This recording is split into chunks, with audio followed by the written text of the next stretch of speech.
Alright, movie review. I watched this one last night, so it's relatively fresh in my mind. We go back to early 14th century Scotland, and Edward I of England is having problems with those unruly Scots. We see him with Scottish lords demanding fealty and granting the restoration of lands. The film starts in 1304, so it's 8 years deep into this war, which would carry on in reality for many years after. It was what is called retroactively the First Scottish War of Independence. Anyway, in this movie you have Robert the Bruce, played by, as you can see, Captain Kirk with a very fetching beard, Mr. Chris Pine. He seems like a guy who's unsure of his future and possibly a little conflicted. He's taken counsel from his ageing father, who used to be friends with Edward I of England. His father dies, Bruce Sr. After Robert sees how the common people react to William Wallace's execution, him and his circle decide that rebellion is the only option. Then we get to the murder of John Comyn. Okay, so Scottish director David Mackenzie, for creative reasons one would think, as is often the case, certain liberties with historical facts have been taken in this film. Not a criticism as such, it's entertainment, not a documentary, I get that. So Robert ends up, after a couple of early setbacks, fighting a guerrilla war against the occupying English forces, which is very effective.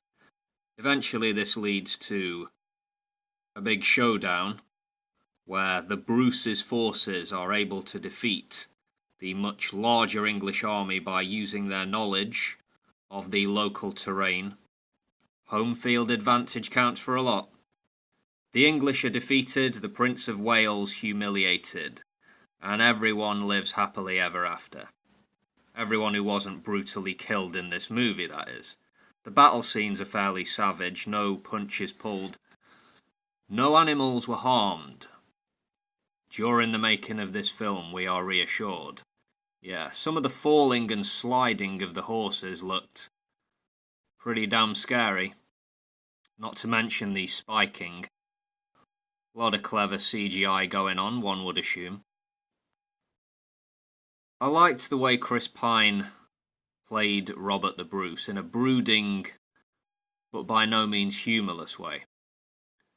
He's not the all-the-way convinced patriot William Wallace of Mel Gibson back in the day was. And not all of Scotland is behind him. Some are indeed out for his head because of the whole murder of John Comyn thing. And you hear the English commander Valence denouncing the Bruce as a godless murderer at one point. Nice touch. Having said that, I think the director, David Mackenzie, is on the side of Robert the Bruce as a noble and a king trying to do what's right for his people. But, yeah, he leaves enough wiggle room for us to say, yeah, he was a questionable character, morally speaking.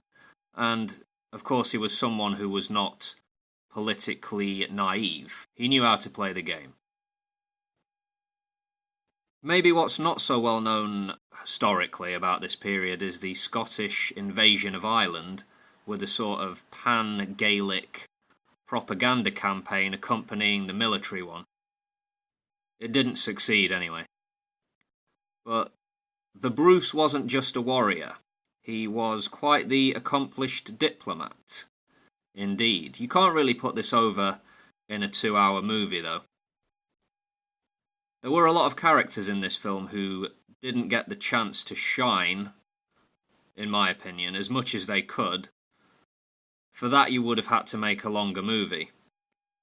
Florence Pugh, English actress, she was awesome in Lady Macbeth. Definitely watch that one if you get the chance.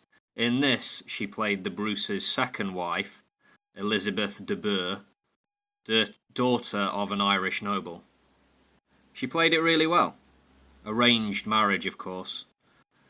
Good chemistry with Chris Pine as they sort of warm up to each other slowly. So yeah, I really enjoyed this overall. Gives you a good feel for the Scottish landscape. Not the same level of tension as in Braveheart, which isn't necessarily a bad thing. It's a different movie. One final note, am I the only English person who enjoys Scottish rebel song Scots Were Here? Surely not. I'm going to link a good rendition of that below anyway, seeing as how I'm reviewing this movie. So yeah, good stuff.